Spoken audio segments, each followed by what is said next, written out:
So before going to the formal part of the functional dependency, then normalization,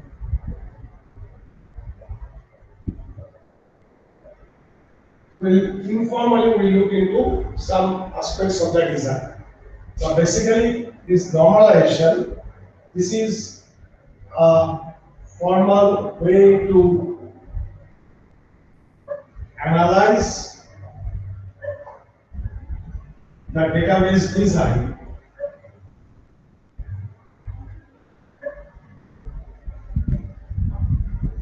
based on key and functional dependence. There are different levels of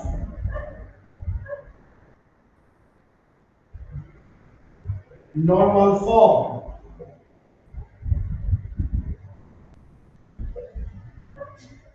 When you say database satisfies a particular normal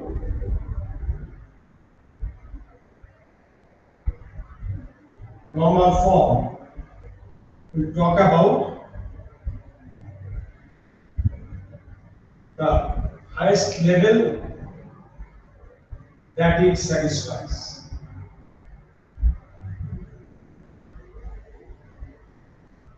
And when we carry out this normalization process, we start from the lowest level, then next higher level,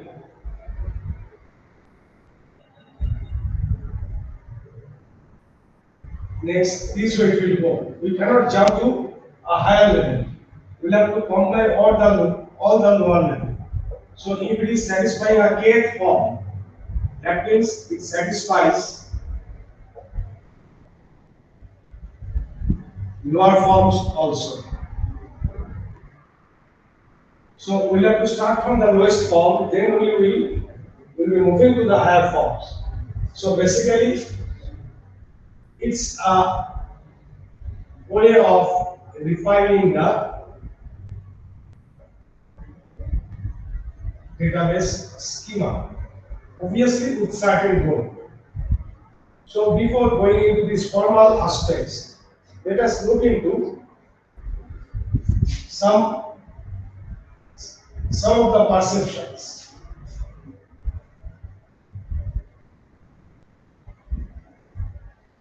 Say we have attributes. Attributes are grouped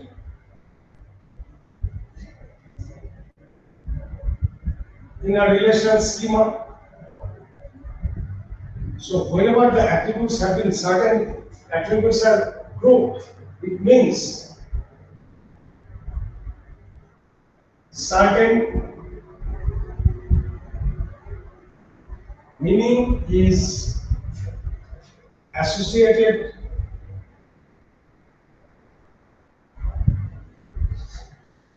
with the attributes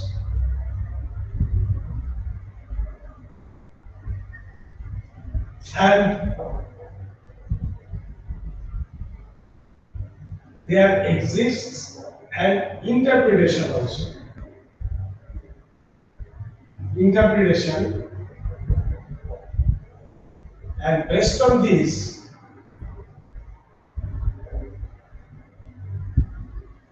attributes are grouped in the relation. So this meaning, interpretation, this we say the semantics of attributes, and finally by grouping we have the semantics of the relation. So basically, so somehow there is an between the attributes, they are somehow interrelated based on their meaning and interpretation.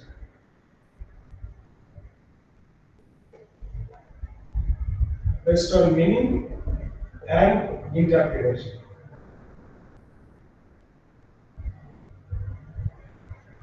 Now see, if we consider, okay, we have say role, name, for all the students. Say we have the student informations, role, name, date of birth, say email, phone, department code, department name, HOD, location, year of establishment, budget, sanction, budget utilized. So everything we have put into a single relation. Now see, okay, you may find there is a relation, this student is studying in this department code, having this name, this is HOD, etc. etc. But if I say roll number name, budget utilized. Now see, having the association and the meaning and interpretation, now the things are getting complex. As long as this is roll number name, department code, department name, fine. See, this interpretation that this student is studying the department, in that department, this is the utilized budget.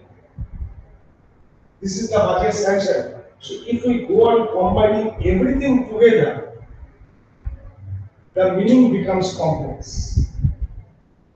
So combine everything together.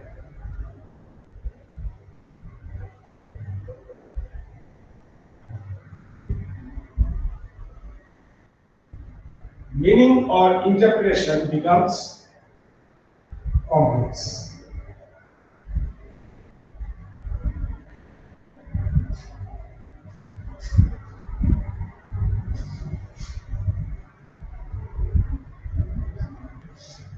So the first informal guideline may be like this.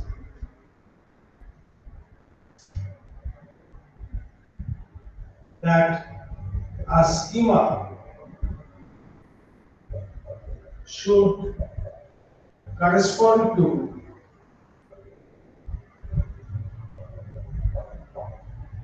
all type of entity or relationship. To keep the meaning simple and easily interpretable, we must not combine different types of things together. That is one aspect. And again, think that if we put everything together,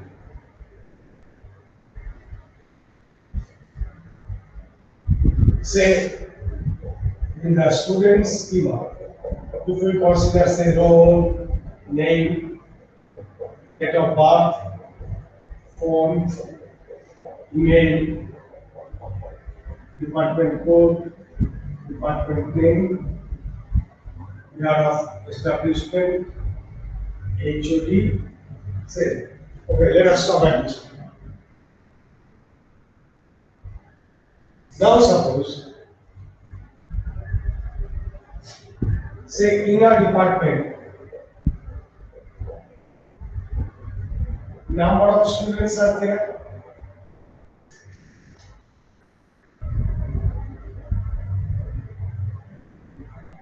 So for every student, same departmental information is kept. So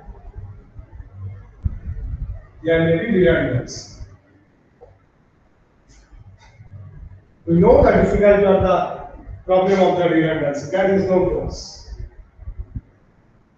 And again, there may be update anomalies.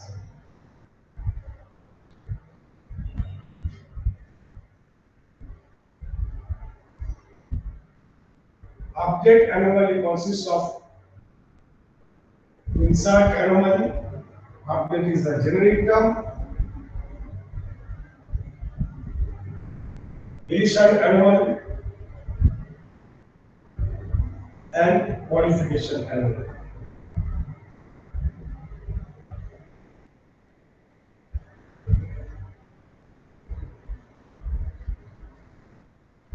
See, insert anomaly. Say, a new department has been introduced. Say here roll number is the primary. Say no student is there.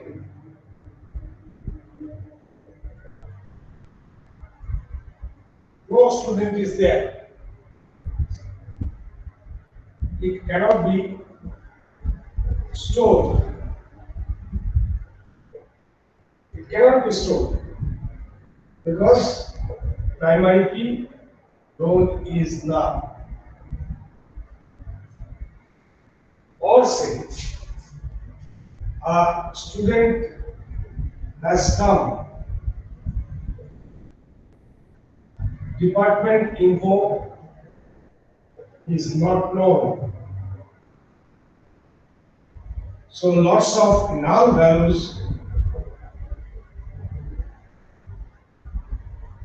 to be allowed.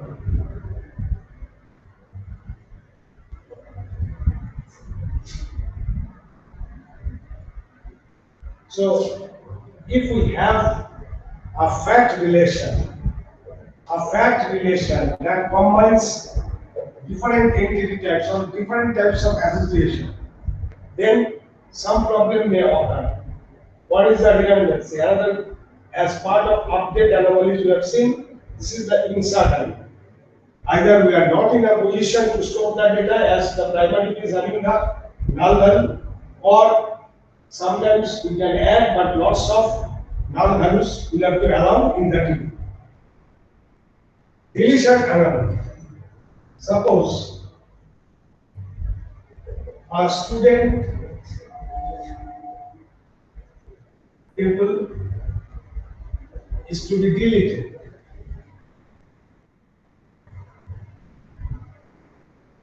And he or she is the only student in the department.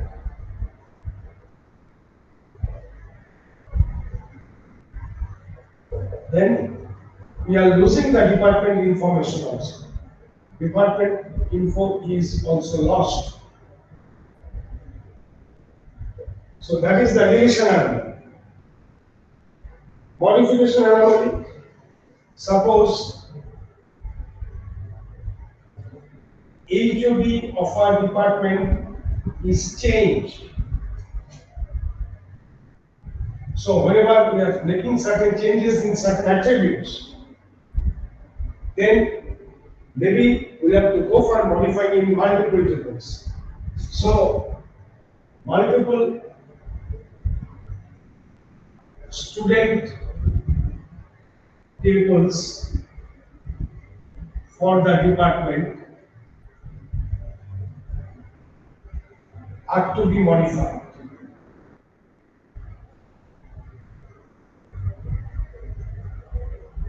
Else there will be inconsistency.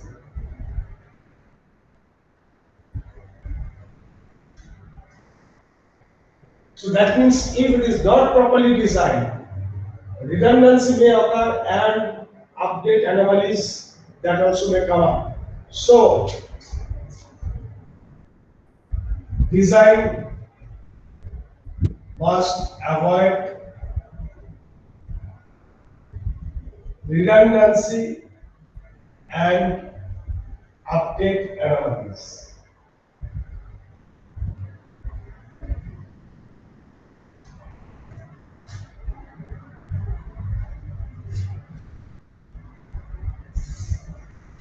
Next, see the null values if it is not properly designed.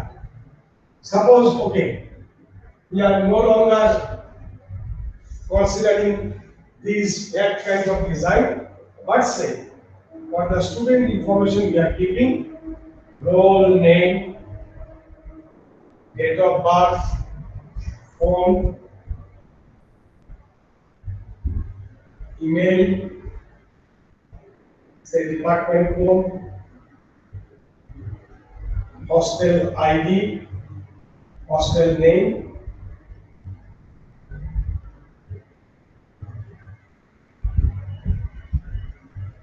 say room, etc.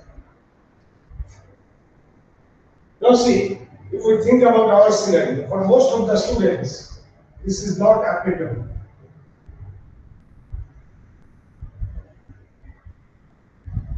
So there will be lots of optional attributes. If it is not properly designed, then we'll have to allow, frequently we'll be allowing the null values here.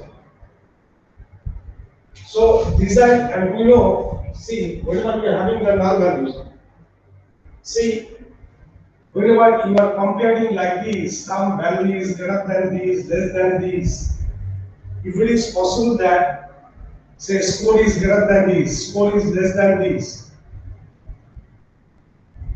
then if it is possible that the score may be null, then that has to be handled separately.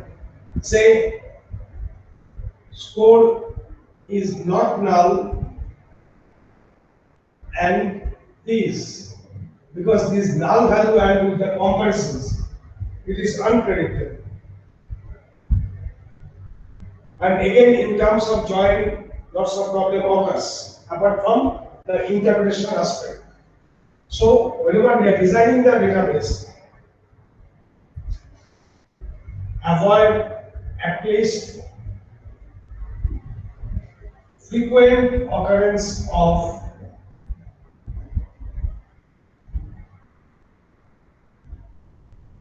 null values. So design must avoid, at least if you cannot get rid of the null values altogether, at least frequent occurrence of null values, that has to be arrested. Again say, so now somebody may say that, okay,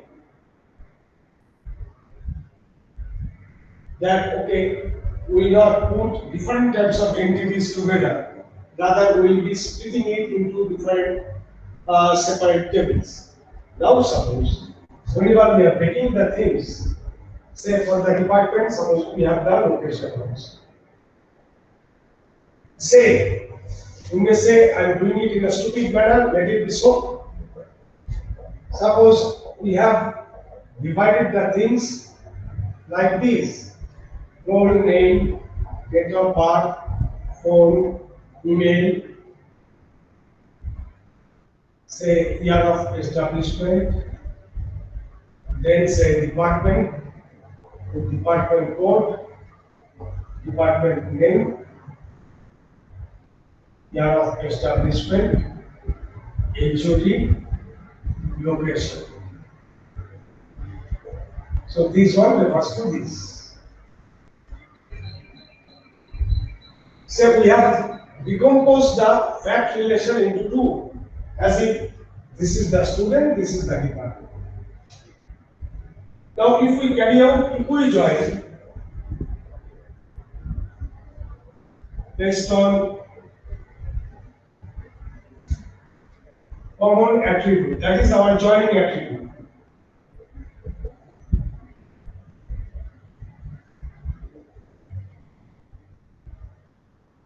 Now what will happen? This student, a particular student table, will combine with all the department tables with the, if they have the same year of establishment. Suppose CSE and IEE official year of establishment has separate department outside ETC, the same. So a CSE student going by the year of establishment 1988 doesn't mean that the CSE course was not there before 1988. The thing that I have said, as separate administrative department, their establishment outside ETC. Earlier, There was a single administrative department ETC covering offering all the three courses.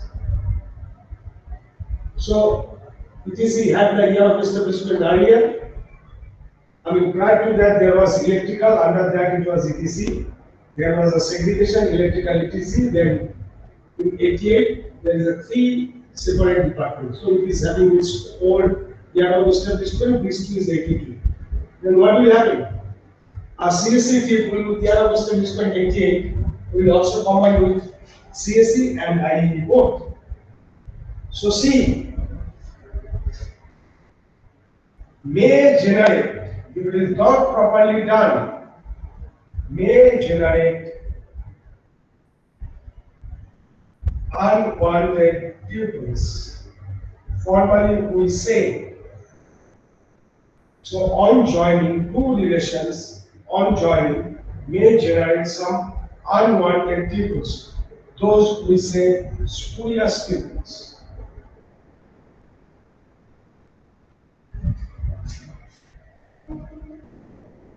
So whenever we are designing the database, we are decomposing a fact relation into number of simple relations. Then it must be such that on joining based on, if we join based on the common attributes, it must not generate spurious tables. Now see, normally what we used to do, okay, here we have the department code, it will be referring to this. So this is the foreign key, this is the primary. So basically, design must be such that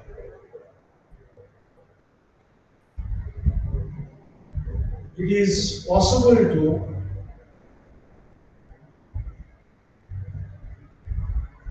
go for equi-join based on primary key and foreign key. This is to avoid spurious statements.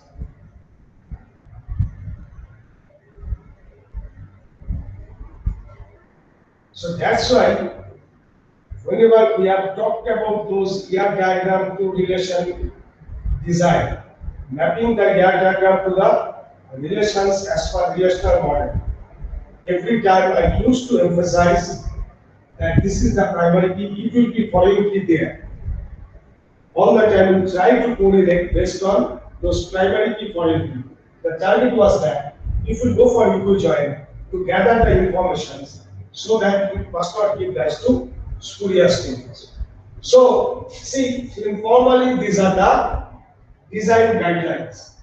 Now we'll see that normalization, I mean this is informal, that these are the requirements. Formally, how shall we do? So that is the formal approach, is the normalization, and there we will be requiring the functional dependence.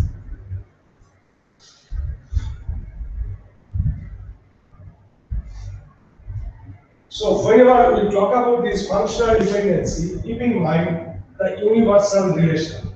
Universal relation as a single relation, keeping all the attributes that will be dealing with.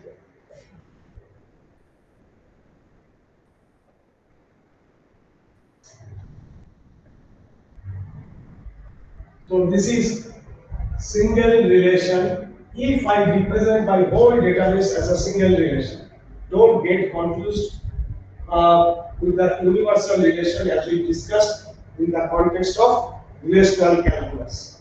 Right? That was it was not a very close kind of set, so we consider everything under the sun.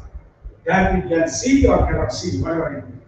Now in this case, whenever we are going for some practical system, so we have some ER diagram, whatever may be the data or attributes you are dealing with, that is known. So a single relation with all attributes, that we refer to as the universal relation in this context. Now, say functional dependency, say let R be a schema and X and Y are two subsets of attributes, and X is a subset of R, Y is also a subset of R. A functional dependency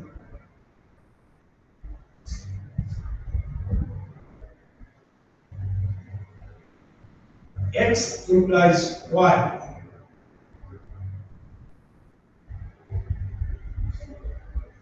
is a constraint on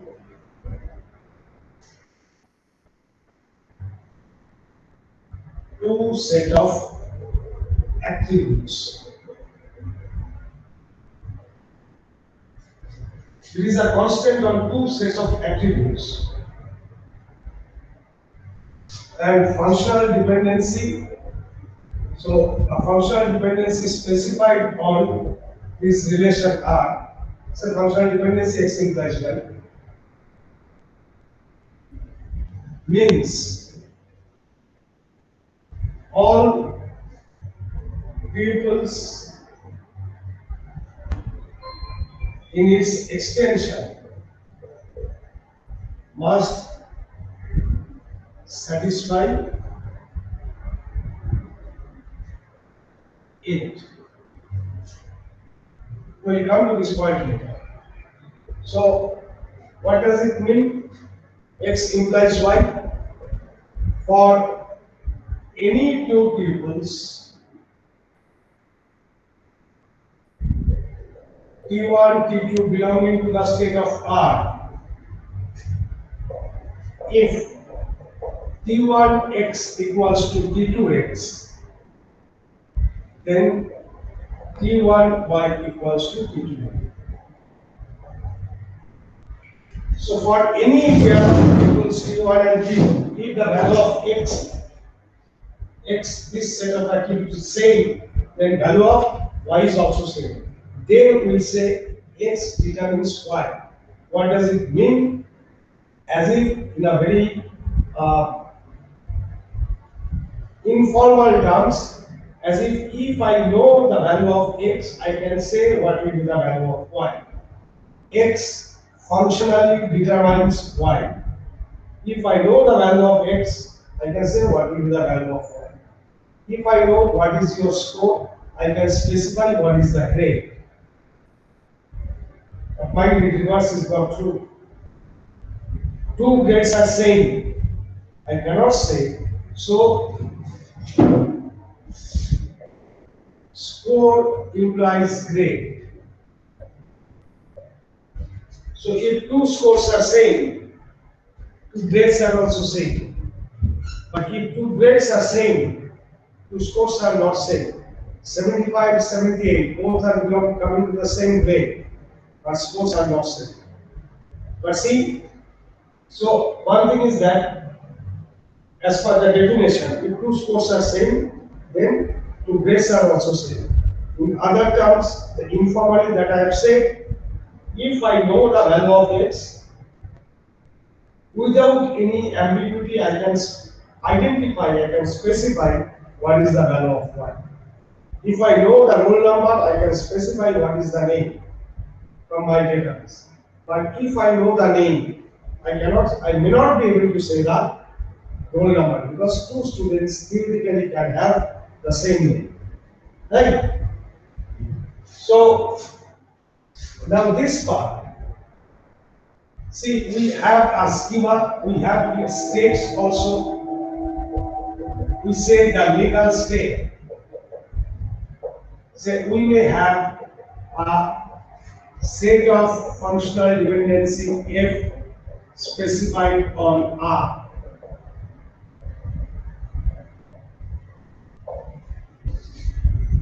A state is a legal state if no tuple violates any functional dependency in F. Say, I have said, say score determines grade. Now see, if in my database, if I do it this way, that a particular score is 70, another is also 70, for one I have put A, for one I have put B, then the pupils, they are violating this functional dependency. Then in my state, in the schema, if this is a functional dependency, and in the state, if I have the pupils which contradicts, which do not satisfy this functional dependency, then I will not say that's a valid state. Right? So that's why a functional dependency specified on R means all tuples in this state must satisfy it, must conform it. It should not, must not contradict it.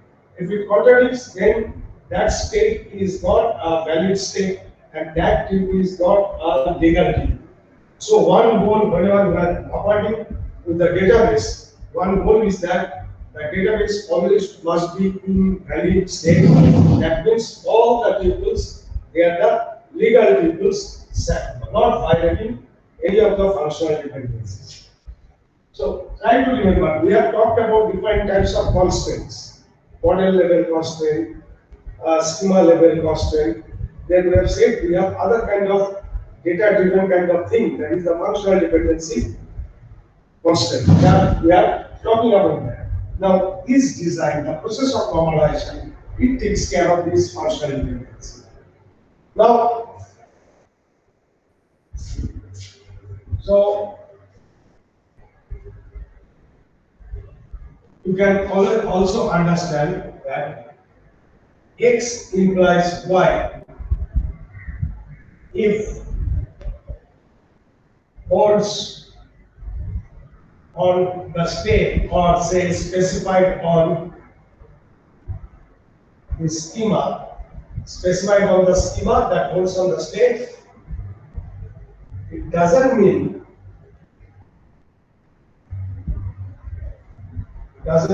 Y implies X.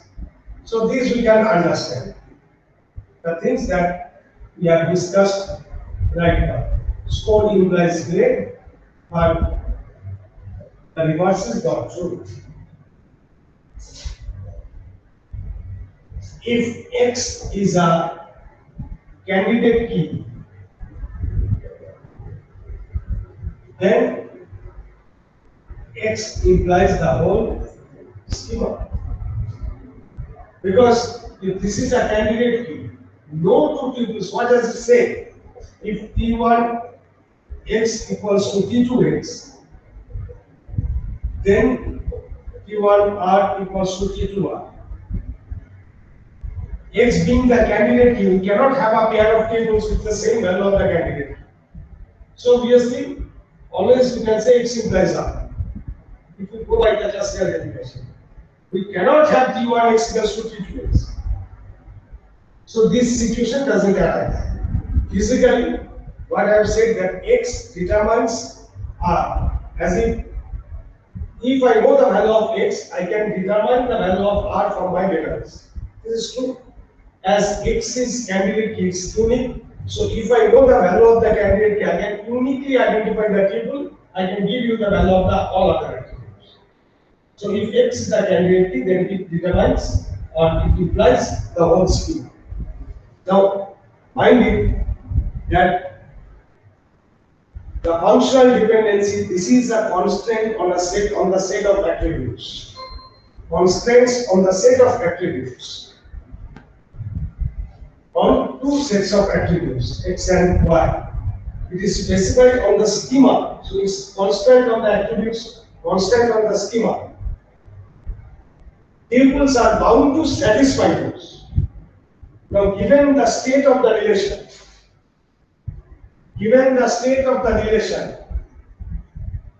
we cannot say what is the functional dependency. Say, at some point of time, if you find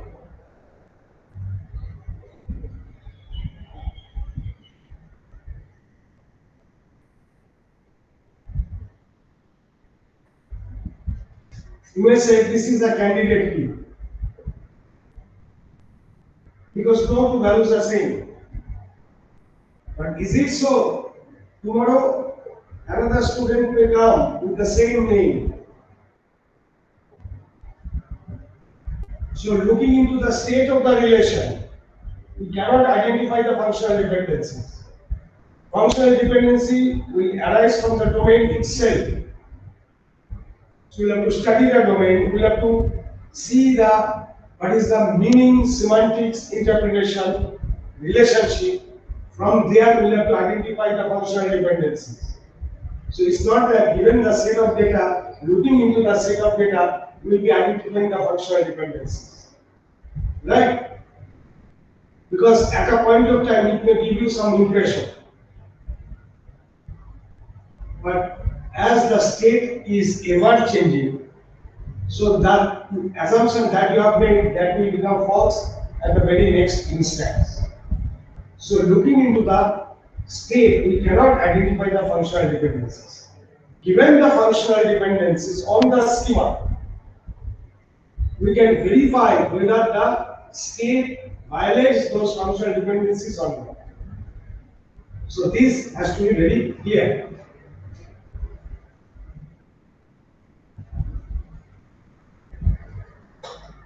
So let us stop today.